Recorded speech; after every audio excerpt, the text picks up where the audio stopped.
మాజీ ముఖ్యమంత్రి జగన్మోహన్ రెడ్డి పోలీసులపై చేసినటువంటి వ్యాఖ్యలు తీవ్ర దుమారాన్ని రేపిన విషయం తెలిసిందే.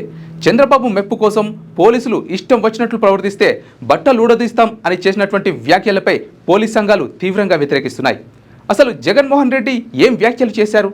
అసలు పోలీస్ సంఘాలు జగన్మోహన్ రెడ్డి పైన ఎందుకు ఇంతలా మండిపడుతున్నాయి? ఎల్లకాలం చంద్రబాబు నాయుడు గారి పరిపాలన సాగదు. చంద్రబాబు నాయుడు గారి పరిపాలన వస్తుంది.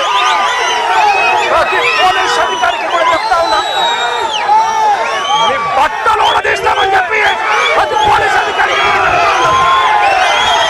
యూనిఫామ్ తీస్తాం, శత్రువులను మనం నిలబెడతాం, దోషులుగా మిమ్మల్ని నిలబెట్టి మీ యూనిఫామ్ తీయించి మీకు ఉద్యోగాలు లేకుండా చేస్తామని కూడా ఈ సందర్భంగా ఇప్పటికైనా చెప్తా ఉన్నా, ప్రతి పోలీస్ అధికారిలో కూడా మార్పు తెచ్చుకోండి. ఎల్లకాలం ఇదే పరిపాలన సాగదు.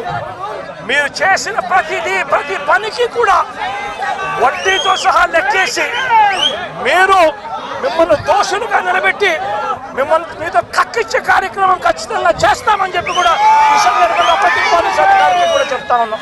ఇక జగన్మోహన్ రెడ్డి చేసినటువంటి ఈ వ్యాఖ్యలకు కౌంటర్గా ఎస్ఐ సుధాకర్ యాదవ్ ఒక వీడియో రిలీజ్ చేయడం జరిగింది. ఎస్ఐ సుధాకర్ యాదవ్ రిలీజ్ చేసిన వీడియోపై వైసీపీ శ్రేణులు బగ్గుమంటున్నారు. అసలు సుధాకర్ యాదవ్ రిలీజ్ చేసిన వీడియోలో ఏముంది? జగన్, పోలీసులను బట్టలు ఉడదీసి కొడతా అంటున్నావు. పోలీసులు ఏమన్నా నువ్వు ఇస్తే వేసుకున్న బట్టలు అనుకున్నావా? కష్టపడి చదివి రన్నింగ్ రేసుల్లో ఎగ్జామ్స్లో పాస్ అయి ఎన్నో వేల మంది పోటీ పరీక్షల్లో నెగ్గి వేసుకున్న యూనిఫామ్ ఇది. నువ్వెవడో వచ్చి ఉడదీస్తా అంటే ఉడదీయడానికి ఇదేమి అరటి తొక్క కాదు. మేము నిజాయితీగానే ప్రజల పక్షాన్ని నిలబడతాం, నిజాయితీగానే ఉద్యోగం చేస్తాం, నిజాయితీగానే చస్తాం, అంతే తప్ప అడ్డమైన దారులు తొక్కం. జాగ్రత్తగా మాట్లాడు. ఇప్పుడు జగన్మోహన్ రెడ్డి పోలీస్ వ్యవస్థపై చేసేటటువంటి వ్యాఖ్యల నేపథ్యంలో ఇప్పుడు రాష్ట్రంలో కొత్త వివాదానికి దారితీసింది. అసలు ఒక మాజీ ముఖ్యమంత్రి హోదాలో ఉన్నటువంటి వ్యక్తి ఇలాంటి మాటలు మాట్లాడడం ఎంతవరకు కరెక్ట్?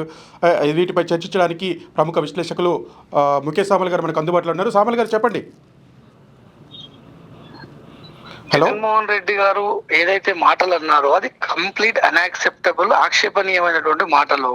ముఖ్యంగా ఆయన తెలుసుకోవాల్సినటువంటి విషయం ఏంటి అంటే, ఆయన మాజీ ముఖ్యమంత్రి కంటే కూడా ప్రజెంట్ ఎమ్మెల్యే కూడా ఉన్నాడు, ప్రతిపక్ష హోదాలో ఉన్నట్టున్నది. బహుశా ఒక పోలీసు వాళ్ళని, వాళ్ళు ఒక లా ఎన్ఫోర్స్మెంట్ ఏజెన్సీస్, వాళ్ళని పట్టుకొని బట్టలు కూడా తీసి కొడతా, బజార్లో ఉరికిస్తా అనే ఈ బజారు మాట్లాడడం అనేది ప్రజాస్వామికమైనటువంటి ధోరణి కాదు. ఎందుకంటే తను ఒక ప్రజాస్వామిక పద్ధతిలో ఒక 5 సంవత్సరాలు సీఎం గా చేసినటువంటి వ్యక్తి, ప్రస్తుతం కూడా ఎమ్మెల్యే ఉన్నటువంటి వ్యక్తి. ఆయన కాలు తీసి బయటికి పెట్టాలంటే కూడా ఇదే ఈయన బట్టలు కూడా కొడతా అని చెప్పినటువంటి పోలీస్ అధికారి ఎవరైతే ఉన్నారో ఆయన సెక్యూరిటీ ఇస్తేనే కాలు బయటికి పెట్టేటటువంటి పరిస్థితిలో ఉన్నటువంటి వ్యక్తి ఆయన. ముఖ్యంగా ఇంకొక విషయం ఏంటంటే, అకార్డింగ్ టు ద లా, పాత సెక్షన్ ఏదైతే సిఆర్పిసి 43 ఉందో, ప్రస్తుతం ఉన్నటువంటి బిఎన్ఎస్ఎస్ 40 ఉన్నదో, every citizen is a police.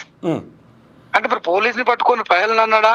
ఆయన ఏదైతే ఆయనని అధికారం నుంచి దూరం చేశారు కాబట్టి అట్లా చెప్పిండా? ఆయన ఒక ఏదైనా టెంపర్ కి గురైతున్నా, నా అధికారం కోల్పోయినా అని చెప్పి అనేది అర్థం కానటువంటి విషయం. ఇక్కడ ఇంకొక యాంగిల్ ఏంటి అని అంటే, ఈ పోలీసు వాళ్ళ నుంచి కూడా ఒక రకమైనటువంటి వీడియో విన్నా నేను. ఒక వ్యక్తి రిలీజ్ చేశాడు, కాకపోతే వాళ్ళకు కూడా యూనియన్స్ ఉంటాయి. ఎస్ఐకి యూనియన్ ఉంటది, కానిస్టేబుల్ లకు సంబంధించినటువంటి యూనియన్స్ ఉంటాయి, వాళ్ళకు ఒక వ్యవస్థ ఉంటది. క్షమాపణ కోరమని చెప్పేసి కూడా వాళ్ళు అడుగుతున్నట్టున్నారు కదా. క్షమాపణలు కోరడం కంటే ముందు వీళ్ళు పోలీసు వాళ్ళు గుర్తించుకోవాల్సినటువంటి అంశం ఏంటి అని అంటే, వీళ్ళు ఒక లా ఎన్ఫోర్స్మెంట్ ఏజెన్సీస్, వీళ్ళు ఎక్కే కారుకు పోసేటటువంటి డీజిల్ కూడా ప్రజల పైసలు, వీళ్ళు తీసుకునేటటువంటి జీతాలు కూడా ప్రజల పైసలు. ఎవడు అధికారంలోకి వస్తే వాని ఇంటి దగ్గర నిలబడి ఆ పదవుల కోసము, వాళ్ళకున్నటువంటి పోస్టింగ్ల కోసం నిలబడడం అనేది అత్యంత బ్యాడ్ ప్రాక్టీస్ అది. అట్లా కాకుండా నిజంగా ఉన్నటువంటి వాళ్ళు బహుశా తక్కువ 90% లో 10% కూడా మనం ఎక్స్పెక్ట్ చేయం. 90% ఇలాంటి పోలీస్ ఆఫీసర్స్ ఉండడం వల్ల కంప్లీట్ ఆ వ్యవస్థ మీద ప్రజల్లో నమ్మకం సన్నగిలుతా ఉన్నది. దాన్ని కూడా సరి చేసుకోవాల్సినటువంటి బాధ్యత ముఖ్యంగా ఈ పోలీస్ ఆఫీసర్లకు ఉన్నది. ముందుగా వీళ్ళు చేయాల్సినటువంటి పని ఏంటంటే ప్రజలకు నమ్మకం కలిగియాలి. మేము కోర్టులు చట్టాలు చెప్పినట్టుగా నడుచుకునేటటువంటి ఒక వ్యవస్థ మాత్రమే మాది. మేము పూర్తిగా ప్రజల కోసం ఉన్నాం. మేము తీసుకునేటటువంటి జీతభత్యాలు ఏవైతే ఉన్నాయో ఇవి ప్రజల యొక్క చెమట రక్తం అనే కనీస స్పృహ ఈ పోలీస్ ఆఫీసర్లకు రావాలి. వీడు దిగిపోయి వాడు రాగానే, వాడు దిగిపోయి వీడు పోగానే మళ్ళీ పోయి వాడిని పంచన చేరడం, ప్రజలను విస్మరించడం, ఏదైతే అధికార పార్టీ వాళ్ళు చెప్పినట్టుగా కేసులు కట్టడం, ప్రతిపక్షం వాళ్ళ మీద అధికార పార్టీ వాళ్ళకు ఉండొచ్చు కాక బహుశా వాళ్ళకి పొలిటికల్ రివెంజ్, కానీ వీళ్ళ ద్వారా తీర్చుకోవాలని చూసినప్పుడు వీళ్ళకు నడిపించేది ఒక చట్టం ఉంది. ఆ చట్టం పల్సన్ అవుతుంది, ప్రజల దృష్టిలో మేము పల్సన్ అవుతాం అనే ఒక కామన్ సెన్స్ కనుక పోలీస్ ఆఫీసర్లలో వస్తే ఇలాంటివి అనేవి జరగవు. ఎవరు అధికారంలోకి వచ్చినా మీ మీద పోయి సెక్యూరిటీ ఇవ్వాల్సింది. ఎండ్ ఆఫ్ ద డే మీరు ఏ డిసిషన్ తీసుకున్నా గ్రౌండ్ లెవెల్లో ఉన్న అటువంటి లా అండ్ ఆర్డర్ ని కంట్రోల్ చేయాల్సినటువంటి వ్యవస్థ మాది. అందరం మీరు ఎట్లయితే జీతాలు తీసుకుంటారో ఒక ఎమ్మెల్యేగా, ఒక ముఖ్యమంత్రిగా, మేము కూడా మీలాగా ప్రజల పనులతో కట్టినటువంటి జీతాలు తీసుకొని పనిచేసే మేము ఉద్యోగులమే, మీరు ఉద్యోగులే అని చెప్పి చెప్పగలిగేటటువంటి రెవల్యూషన్ పోలీస్ ఆఫీసర్లలో రాగాలి. At the same time public లో కూడా మనం ఎన్నుకున్నటువంటి ఏదైతే ఎమ్మెల్యే గాని ఇంకోళ్ళు కానీ ఉన్నప్పుడు వాళ్ళని మనం వాళ్ళొక మనకు సర్వీస్ ఇచ్చేటటువంటి ఒక కూలీలాగా చూడాలి. మనం వాళ్ళని ఒక సుపీరియారిటీ కాంప్లెక్స్ లో ఎమ్మెల్యే అనగానే వీడేదో, సర్పంచ్ అనగానే వాడేదో అనుకునే ధోరణి పబ్లిక్ లో పోవాలి. మనం వేసినటువంటి ఓటు ద్వారానే వాడు పోయి అక్కడ కూర్చున్నాడు. అంటే ఇప్పుడు జగన్మోహన్ రెడ్డి ఒక వ్యాఖ్యలు చేశాడు, మేము వచ్చిన తర్వాత ఉద్యోగాలు కూడా తీసేస్తామనేటువంటి మాట మాట్లాడాడు. ఇది ఎంతవరకు కరెక్ట్ అంటారు?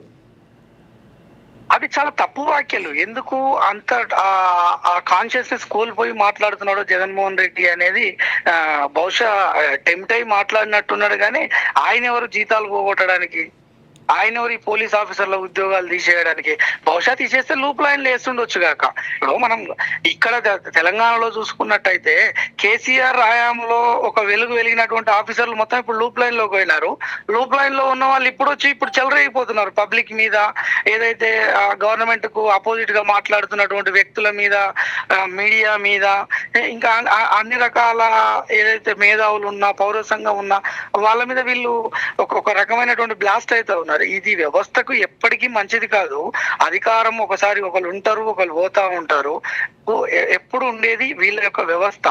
దాని యొక్క క్రెడిబిలిటీని కోల్పోగొట్టేటటువంటి ఎటువంటి పరిస్థితులు ఉన్నా వీళ్ళు హ్యాండిల్ చేయగలగాలి.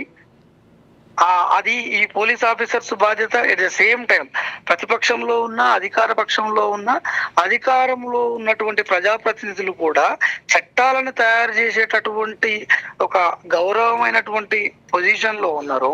ఆ పొజిషన్ ని కాపాడుకోవాలి. ఆ చట్టాలు ఇంప్లిమెంట్ కానప్పుడు చట్టపరంగానే వాళ్ళపైన చర్యలు తీసుకోవాలి తప్ప ఇదేదో రాజుల కాలం కాదు కదండి. నేను రాగానే నీ పదవి కూడా కొడతా, లేకపోతే నేను వచ్చినాక నా జీతగాన్ని పెట్టుకుంటా, నీ జీతగాన్ని పెట్టుకుంటా అని అది కాదు కదా. వాళ్ళు ఇదే రాజ్యాంగ వ్యవస్థలో, ఇదే రాజ్యాంగం కల్పించినటువంటి హక్కుల ద్వారా, చట్టాల ద్వారా వాళ్ళు పరీక్షలు పాస్ అయినారు. అదే రిజర్వేషన్ల ద్వారా వాళ్ళు రిక్రూట్మెంట్ అయినారు. కాబట్టి ఇప్పుడు వాళ్ళకు ఉండాల్సినటువంటి హక్కులు వాళ్ళకు ఉంటాయి. నువ్వు 5 ఏళ్ళు ఉండి మళ్ళీ పోయేటటువంటి ఉద్యోగం నీది, వాళ్ళది ఎల్లకాలం ఉండేటటువంటి ఉద్యోగం. ఇప్పుడు ఎస్ఐ సుధాకర్ కూడా ఇదే మాట మాట్లాడాడు. మేము కూడా పరీక్షలు రాసి వచ్చాము, ఎగ్జామ్ పాస్ అయ్యి వచ్చేసాము, మీరు వచ్చేసి అలా మాట్లాడితే ఎలా అని చెప్పేసి ఆయన కౌంటర్తో ఒక వీడియో కూడా చేశాడు. మీరు చూసారనుకుంటా. చూశాను, ఆ ఒక్క వీడియోనే చూశాను. కానీ పూర్తిగా పోలీస్ వ్యవస్థ కూడా ఒక విప్లవాత్మకమైనటువంటి ధోరణిలో ఆలోచించి ప్రజాస్వామికంగా ఖచ్చితంగా వీళ్ళు ఎక్కడికక్కడ ప్రజాప్రతినిధులను నిలదీసేటటువంటి స్థితిలో కూడా రావాలి. పోలీస్ వ్యవస్థ అని అంటే మనం బ్రిటిష్ రూల్లో పెట్టినటువంటి ఏదైతే చట్టాలు వాళ్ళకు ఉన్నాయో పాపం ఆ పోలీస్ యాక్ట్ ని మాత్రమే వీళ్ళు ఇంకా అది చేసుకుంటా ఉన్నారు. పోలీసు వాళ్ళు అనగానే ఈ ప్రజాప్రతినిధులకు బానిసలు అని చెప్పే ఒక ధోరణి వాళ్ళలో ఉన్నట్టుంది కాక ఇన్స్టింక్ట్ గా పబ్లిక్ లో కూడా ఉంది. పోలీస్ స్టేషన్ పోతే అధికార పార్టీ ఉన్నటువంటి ఎమ్మెల్యే చెప్తేనే వింటారు, వేరే వాళ్ళు చెప్తే వినరనే ధోరణి కూడా పబ్లిక్ లో రావడానికి వీళ్ళు చేసేటటువంటి కొన్ని చర్యలు కూడా కారణం.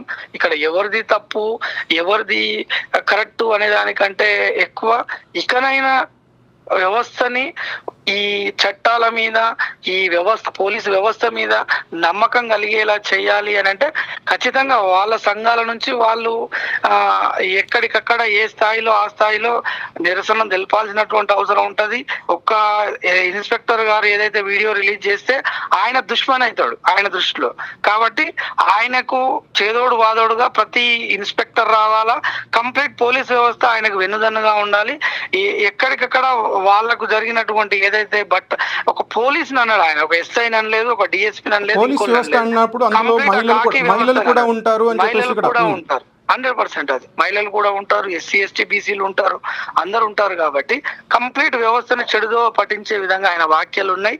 ఖచ్చితంగా వీళ్ళు గనక ఒక ప్రొటెక్షన్ గనక ఒక ప్రొటెక్ట్ గనక తీసుకుంటే జగన్మోహన్ రెడ్డి గారు దిగొచ్చి ఖచ్చితంగా క్షమాపణలు చెప్తాడు. ఎందుకంటే ఇది ఒక ప్రజాస్వామిక వ్యవస్థ, రాజకీయ వ్యవస్థ కాదు. అవునండి. థ్యాంక్ యూ ముఖేష్ తమల్ గారు. థ్యాంక్ యూ అండి. లేటెస్ట్ న్యూస్ తెలుగు మరియు ఇంగ్లీష్ అప్డేట్స్ కోసం ఇప్పుడే క్యూన్యూస్ అఫీషియల్ యాప్ ని ప్లే స్టోర్ నుండి డౌన్లోడ్ చేసుకోండి. సరికొత్త సమాచారాల కోసం క్యూన్యూస్ వెబ్సైట్ ని ఫాలో అవ్వండి. ఛానల్లో ప్రాంతీయ, జాతీయ, అంతర్జాతీయ వార్తలు వీక్షించండి. లైక్ చేయండి.